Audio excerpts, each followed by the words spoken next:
So now we're back. Sometimes when you make an error, it turns out to be a good thing. And it is actually because I didn't really like the last 40 minutes of what I actually said. But so I'm going to just cut straight to it. We stopped here where Jim Cramer talked about the fact that the dollar, right, that the dollar was at par, meaning $1 for 1 euro, and possibly down to 90. Now I'm going to tell you that this is why I only call this the fourth inning, middle of the fourth, right? Which is that stocks for show, bonds for dough, foreign exchange laughing at both. And stocks for show, bonds for dough. There's no other one for golf. So as which is driving for show, drive for show, putt for dough. The fact is that if he's right, if he's right, we have all we've got other things to consider, and that's why I said the roller coaster, it's not over. So here it is here, right? Let's make this even bigger. If these macro headwinds get worse from here, that we have full-blown currency crisis. To these countries, I promise you, they're considering this to be a currency crisis now, like right now. Okay. In Greece, this is a problem because they've got to pay back foreign denominated debt in the foreign currency. So now let's say Greece has borrowed dollars from a bank in a bond. They've got to remit that set of dollars. Well, they've received euro as revenue or in their bank. So now all of a sudden they need what? They need way more euro. Way more euro in order to pay the equivalent amount of dollars. If Jim Cramer was right, then, and you go down to 90, you've got to have 10% or 9.9% extra euro in order to pay back your dollar denominated debt over here. They don't have 10 extra percent. And now you can see the problem. The issue that I brought up with Toyota, it affects Volkswagen. These guys, those are global powerhouses. They're going to be able to come up with the dollars, right? They're going to take it out of their bank. They're going to take, or they're going, they can raise prices on their cars. That's for sure. They can also, right, take it out of their bank. Either way, you can see how much bigger it is because not is it going to affect Volkswagen or Toyota. Okay, because the price of copper is dollars, so their input prices are higher. They're going to end up having to either raise prices or they're just going to take a lower revenue amount. And now you can see these other scenarios.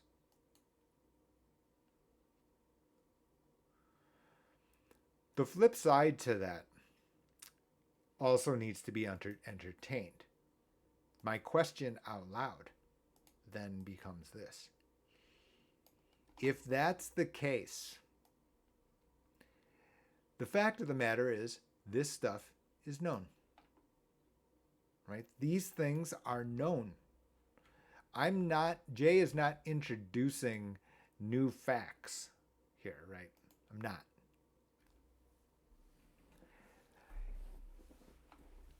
If it's already known, and if the sentiment on this graph is this bad already, then the fact of the matter is we'll probably need to consider the idea of then why aren't we actually lower? In other words, if you put me into a cave a year ago and then pulled me out and said, okay, these are the factors that are new, I would tell you, you know what? This looks pretty good. This looks actually better than what I would have thought. I've got a story at the end if there's time.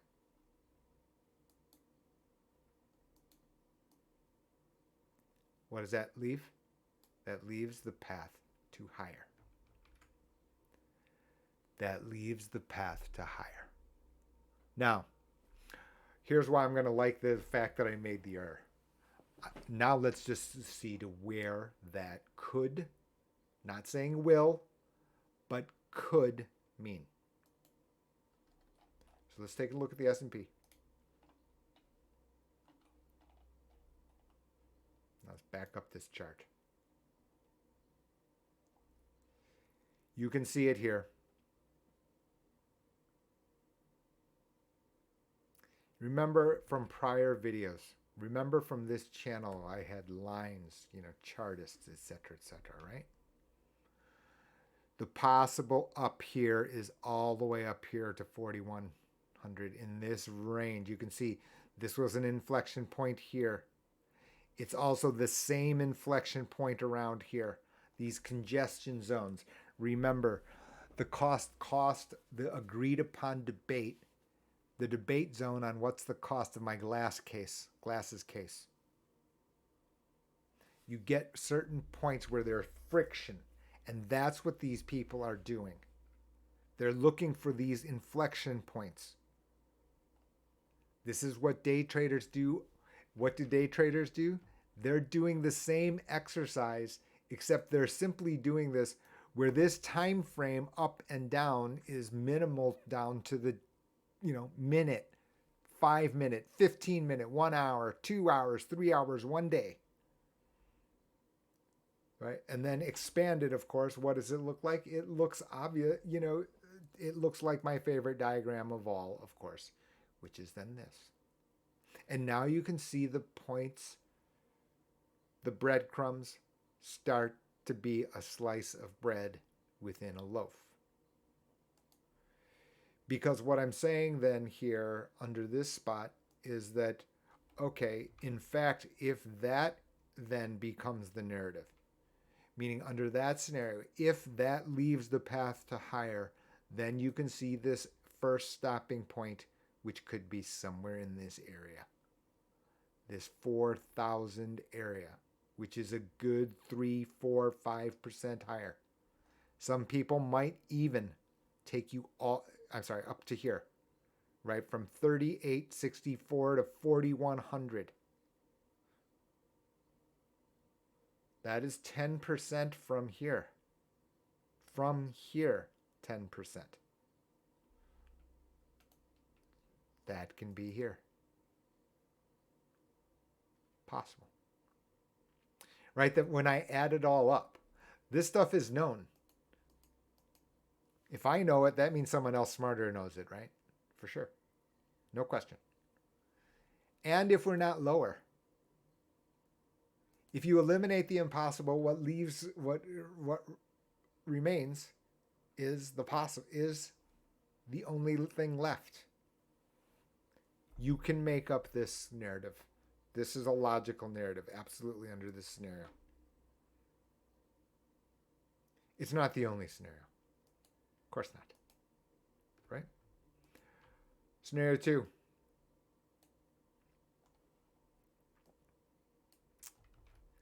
What if Jim Cramer is right and it's not in the price? Right? What if this is right and in fact the currency crisis is just starting? That we go down to 90 and you keep going, and as a result of the effect on Volkswagen and Toyota, that they're going to start reporting during happy talk season, right? Happy talk season, that now all of a sudden and now the reporting on the numerator with a now more volatile R and now a foreign exchange currency crisis, and then C going lower as a result of that. As a result of the fact of higher volatility of interest rates and currencies. that the C then gets affected, right? Remember, order matters. Order matters. That if that's the scenario, which is also entirely viable, that earnings estimates aren't low enough, much lower. And in that much lower, we have some insight here. That this is a recording on CNBC. Look at down here. That certain strategists have down here at down to 3,600. Oh yeah, by the way, 3,600 down from here, right? And that's year end. That's after some abatement here. And the reality is that some that on this camp, under this scenario, that in fact the number that people will look to will be here. 3,500, 3,400, somewhere in this range under that scenario.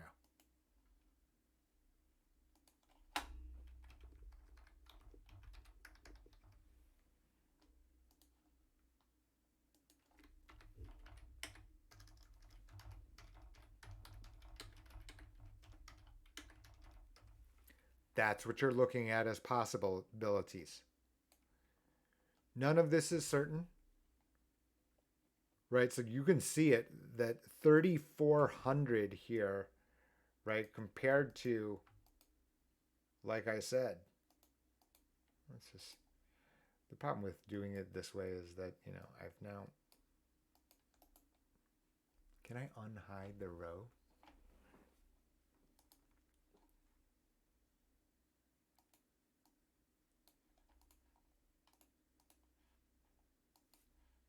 There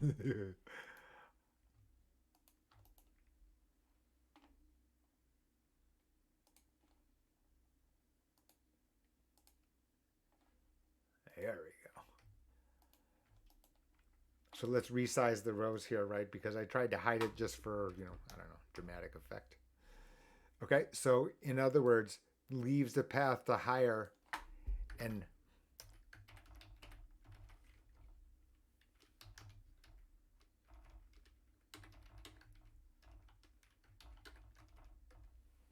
you can see it here.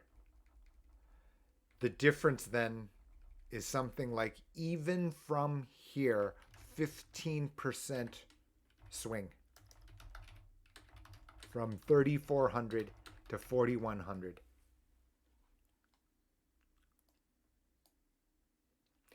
And debates all along the way. Right? So the reason for showing you the charts then, the reason for showing you these pictures over here on what these possible congestion zones look like down here, down on the low, up here on the high, is to then give you a sense. And not from me, but watch what the other people are watching. Is to give you a sense on what the extent of this lattice looks like over longer periods of time. And which could, restated, right? Another way of putting it is saying, okay, Jay, back into the cave you go, right? Back into the cave you go. And instead, see you in X months, however long that is, and we'll either be up here or down here.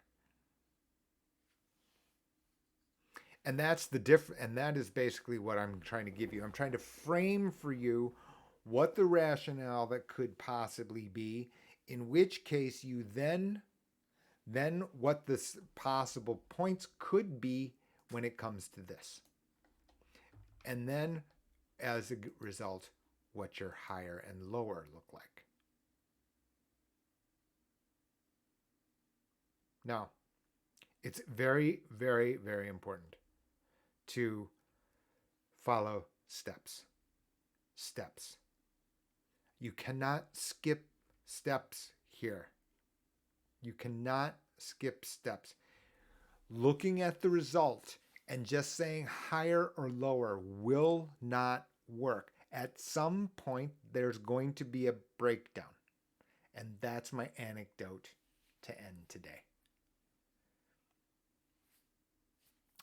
A person I know who is strictly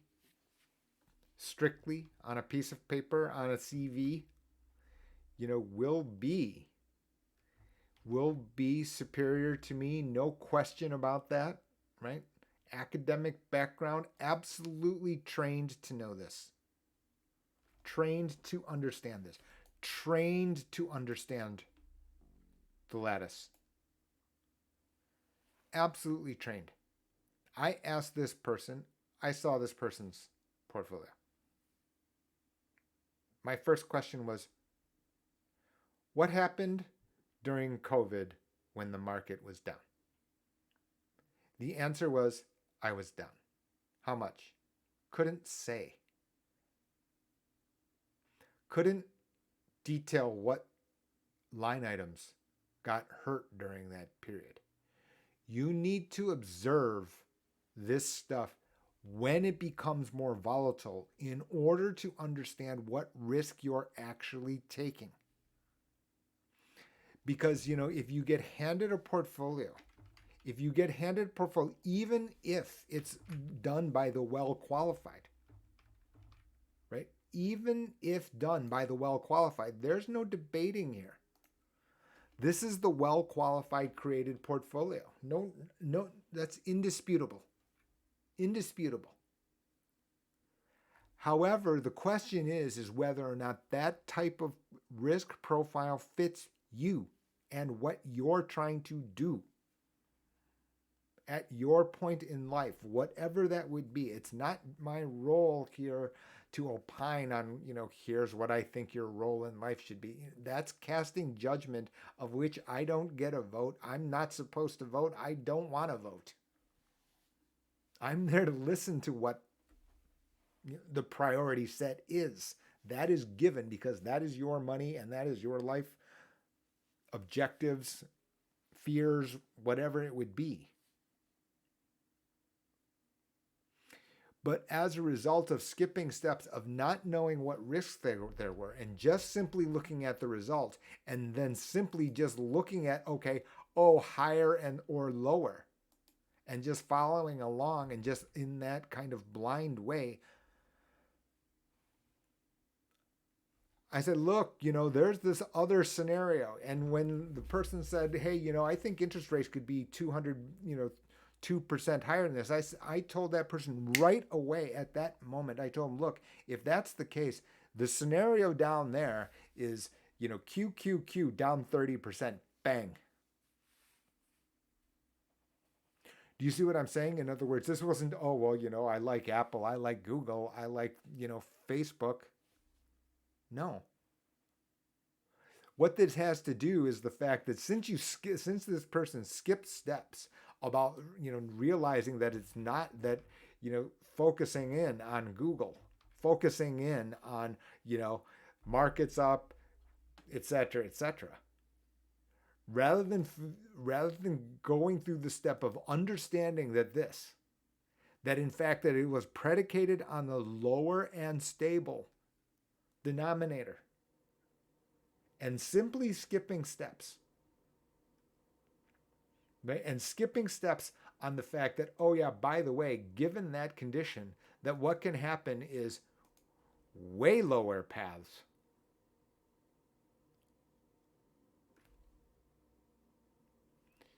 That, we're riding high when there's hopium, right? And all the talk was on the numerator because this blue curve over here was thin and tall, meaning that the variance, wasn't swinging around, interest rates weren't moving around, foreign exchange stable.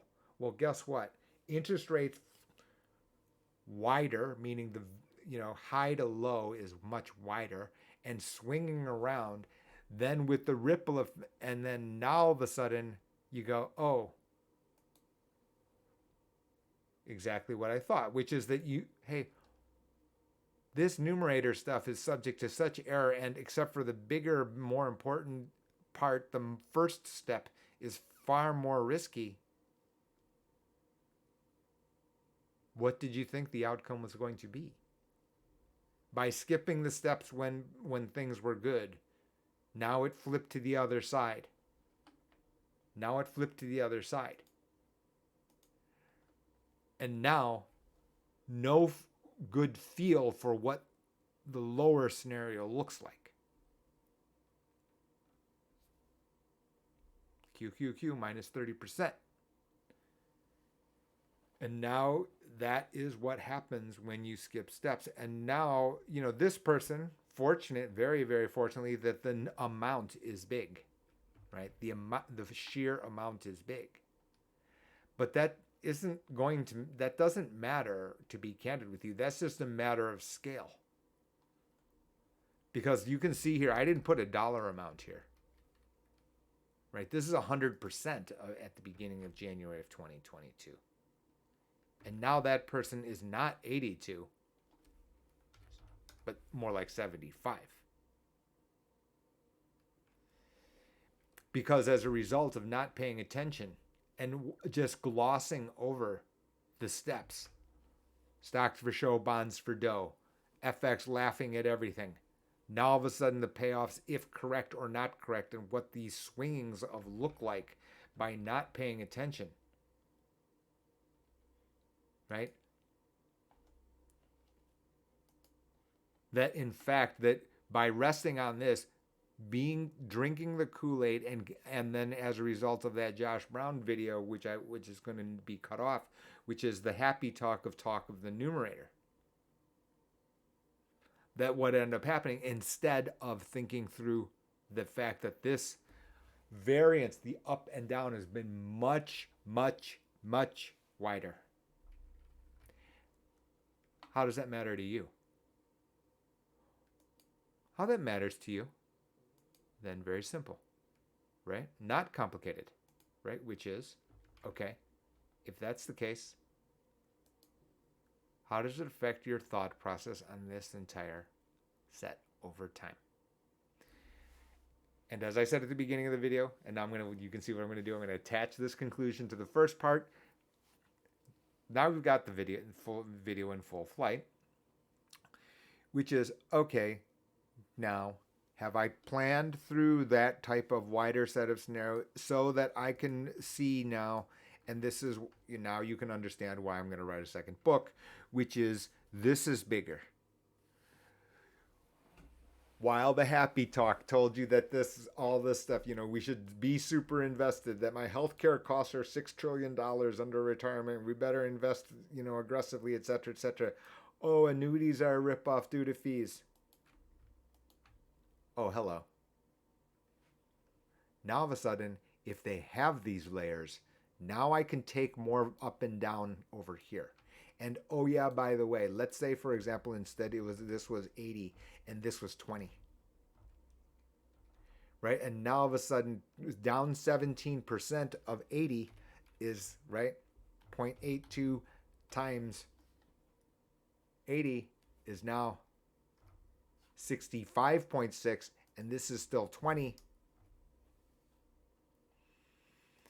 Okay, that's a lot different here, right? Because the total here is 100 here, and now is 85.6. Okay?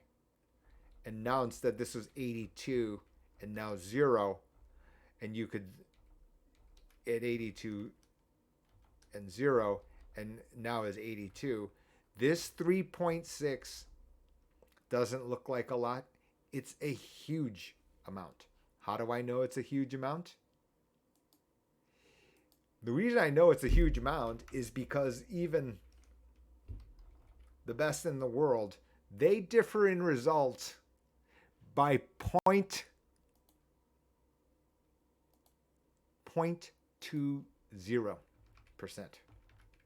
.2. This is by 3 point, you can see it, 3.6. The difference among the professional crowd is 0.20. Zero. And this is your takeaway, ultimately. Is that, I've shown you these scenarios. Yeah, sure.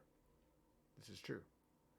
But if it's of the appropriately sized of this, and we just call it qualified funds. This could be individual account and qualified funds, which are these two lines. If those are the proper proportion to your comprehensive financial plan, then you can accept the volatility. If it's not appropriate, and you can make an adjustments and it won't be too painful. If you're offside, however, from the beginning, then it's a lot more painful now when these facts come to light. Even after all of that, what do we have? We still have this idea of this video. And that's why I like this video the most. We'll get to it. Recreational player. This specific to poker directly. The logic. The earlier clip. So that was problem number one. In other words,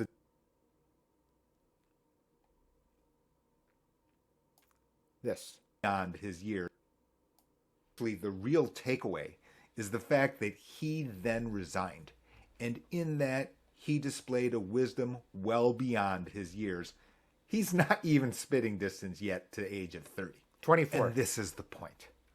The point is that he is expert in probability. After he realized that he had wrongly estimated the difference, after he realized the fact that the structure of the game wouldn't allow him to make up this difference, he ultimately resigned in the contest. And while he got criticized by people, the poker community, etc., it's very clear. Exactly. And now you can understand why that's my favorite video. Because it makes these points here using an exercise that some people think that they understand, A. Or B, is that they're using the correct logic here. This young man, this, kid, he's a kid. That's okay. That didn't make him a dumb kid. That's a highly capable kid, right? That he then able to adjust and did so coldly. There's no emotional tension. Look at, I'm in the wrong spot. I'm in the wrong spot. I didn't understand this stuff. What did he do? Change course. Clear to me what he did. They went to work. They studied the numbers. They realized the structure wasn't in their favor. They cut their losses. In other words, they reconnected with the logic at which they're expert from the beginning. And then realized, oh, this is our spot now. We can't reach our objective. Let's cut our losses. The losses were a sunk cost. There's no reason to try to keep throwing good money after bad. Exactly. And this is my point here. Your good takeaway is the following.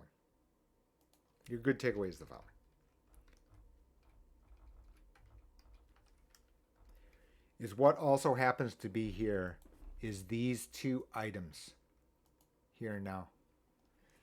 The ones that in lines 10 and 11. Right? These two line items now are far more favorable to people. Why is that? Because of interest rates being higher, the return here is now more meaningful. That the returns on savings, annuity, whether that be CDs, annuities, etc., Returns on life insurance of cash value life insurance are now better. Meaning that much like the Poker Pro did, he adjusted once he realized he didn't have a full understanding. He didn't have the right configuration for fitting. He recalculated. He said, look, you know, hey, look. Looked in the mirror. He said, hey, look it. I'm over here on the red arrow. I can't do anything about the stuff in the past. Can't go to the time capsule. I had it wrong. Fine. That's money's gone. We're here now. Right? Wonder Kid over here. What'd he do? He cut his losses. Right? Yeah. He got some grief. Not their money. Forget it. Right? That's his time. It's yours too. You can start with a blank piece of paper, coldly, cruelly. Right? We don't care for I tell people when it comes to other, financial matters, pride is overrated. I actually think that applies to other topics other than just money. But anyway, you can see it here. Look, we only care about total value here on the maximum amount of all these lines. That's it. The end. We don't, in 2023, we don't go back to 2022. We don't. The Poker Pro did. I'm convinced that people can too. Now you understand why Jay's Corner exists. Questions, comments, absolutely no problem. Be sure to leave them in the text below. Be sure to send me emails, info@gh2benefits.com. There's forms on every website, etc., ways to reach out. Have a great Sunday. I guess I should always attach an outro saying, sorry for the production mishaps. All right. Have a great day, everyone. Go, Rory.